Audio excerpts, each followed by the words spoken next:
Hello everyone, আজি মই share কৰিম এটা নতুন ফেস পেক যিটো মাত্ৰ 15 মিনিট ব্যৱহাৰ কৰক আৰু তাৰ পিছত চাওক চেহেৰাটো কিমান উজ্জ্বল আৰু বগা হৈ পৰিছে।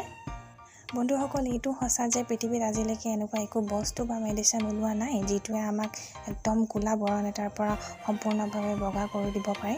কিন্তু সেই বুলি জানো আপুনি বহি থাকিব? সো আমি কিছুমান ৰেমেডি ব্যৱহাৰ কৰিব পাৰোঁ যাৰ সহায়ত আমি অলপমান হ'লেও লাভৱান হ'ব পাৰোঁ। যাৰ সহায়ত আমি স্কিনৰ পৰা কিছুমান দাগ আঁতৰাব পাৰোঁ আৰু স্কিনটো চাফা কৰি ৰাখিব পাৰোঁ। সো আজিৰ এই ভিডিঅ'টোত মই আপোনালোকক এনেকুৱা এটা ফেচ পেকৰ বিষয়ে জনাম যিটোৱে আপোনালোকক এটা ব্ৰাইট, স্পটলেছ আৰু গ্লোয়িং স্কিন পোৱাত সহায় কৰিব।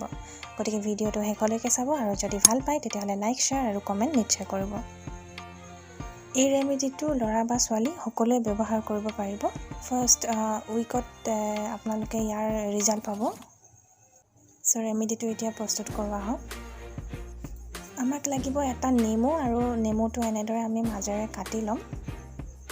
নেমুত যিহেতু বহুত ধৰণৰ এণ্টিঅক্সিডেণ্ট পোৱা যায়, ভিটামিন চি পোৱা যায়, চাইট্ৰিক এচিড পোৱা যায়, যিয়ে আমাৰ স্কিনত থকা দাগবোৰ আঁতৰায় আৰু ক'লা বৰণ দূৰ কৰাত সহায় কৰে। সো ফাৰ্ষ্ট আমি এফাল নেমুৰ ৰস এনেদৰে উলিয়াই ল'ম। ছেকেণ্ড আমি ল'ম কলগেটটো প্ৰায় সকলোৱেই ব্যৱহাৰ কৰে সৌন্দৰ্যৰ ক্ষেত্ৰত আৰু বহুত লাভৱানো হয়। আমাক কলগেট বেছি নালাগে, বাছ অলপমান হ'লেই হ'ল। আৰু এতিয়া নেমুৰ ৰসখিনিৰ লগত কলগেটখিনি ভালদৰে মিক্স কৰি ল'ম। চাব যাতে ভালদৰে মিক্স হয়। মই যেনেদৰে বস্তুবোৰ মিহলি কৰিছোঁ আপোনালোকেও তেনেদৰে কৰিব, ইটোৰ পিছত সিটো। এনে কৰিলে ৰেমেডিটো শুদ্ধভাৱে প্ৰস্তুত হ'ব আৰু ইটো বস্তুৰ লগত সিটো বস্তু ভালদৰে মিক্স হ'ব। ইয়াৰ পিছত আমি ইয়াত মিহলাম আধা চামুচ এল'ভেৰা জেল। সকলোৱেতো জানেই এল'ভেৰা জেল স্কিনৰ বাবে কিমান উপকাৰী। ই আমাৰ স্কিনক নিউট্ৰিশ্যন দিয়ে, মইশ্চাৰাইজ কৰে আৰু বহুত গুণ আছে এল'ভেৰাৰ। আপোনালোকে বজাৰতে পাই যাব বেলেগ বেলেগ ব্ৰেণ্ডৰ এল'ভেৰা জেল। ঘৰুৱা এল'ভেৰা জেলটো বেছিয়ে উপকাৰী হয়। যদি আপোনালোকৰ ঘৰত আছে তেনেহ'লেতো ভালেই কথা, কাৰণ ই নেচাৰেল হয়। আৰু লাষ্টত আমি ইয়াত মিহলাম 1.5 চামুচ বেচন।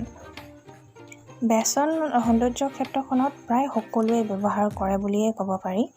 স্কিনৰ বাবে বেচনৰ গুণবোৰ সকলোৱে জানেই। এয়া ৰেডি হৈ গৈছে ৰেমেডিটো। এতিয়া চাওঁ আহক ইয়াক আমি কেনেদৰে ফেচত এপ্লাই কৰিম। ফাৰ্ষ্ট মুখখন ভালদৰে ধুই ল'ব আৰু ধুই লোৱাৰ পিছত অলপমান ৰৈ 2 বা 3 মিনিটৰ কাৰণে গোটেই ফেচত পেষ্টটো ভালদৰে মাছাজ কৰি দিব।